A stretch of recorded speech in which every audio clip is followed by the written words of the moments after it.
15 Ekim'de yaptığımız kongrede Sayın Emin Özasan Başkanımızdan bayrağımızı devraldık. Çok değerli Urfa halkımıza hizmet etmeye devam. Peygamberler şehri Urfa'dan Peygamberler şehri Kudüs'e selamlar olsun. Bu hafta özel gündem konumuz Gazze, Mescid-i Aksa ve Filistin'de yaşanan katliamlar. Malumunuz Siyonist İsrail çetesi yıllardır işgal etmiş olduğu topraklarda hiçbir savaş hukuku tanımadan katliamlarına devam ediyor. Genç, yaşlı, çocuk, kadın demeden tüm sivil hedefleri, hatta hastaneleri bombalıyor. Tamamen abluk altında olan Gazze'de şu anda bir insanlık dramı yaşanıyor.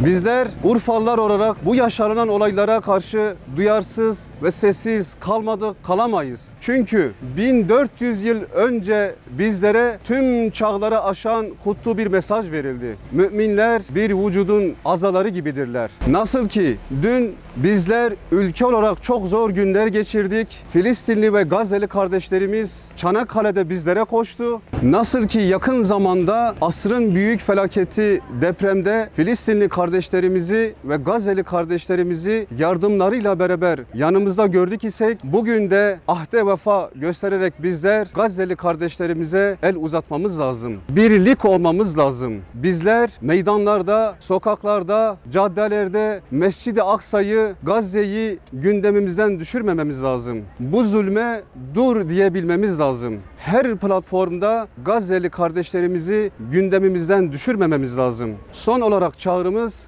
gönlü zengin, sofrası geniş, her daim mazlumların yanında olan cömert Urfa halkı. Gün ahde vefa günü. Gün birlik ve beraber olma günü. Gün mazlum Gazze halkına el uzatma günü. Haydi hep beraber en yakın ulaşabileceğimiz yardım kuruluşlarına koşalım. Maddi ve manevi desteklerimizi sunalım. Yapacağınız tüm destek ve yardımlarınız için şimdiden teşekkür ediyoruz.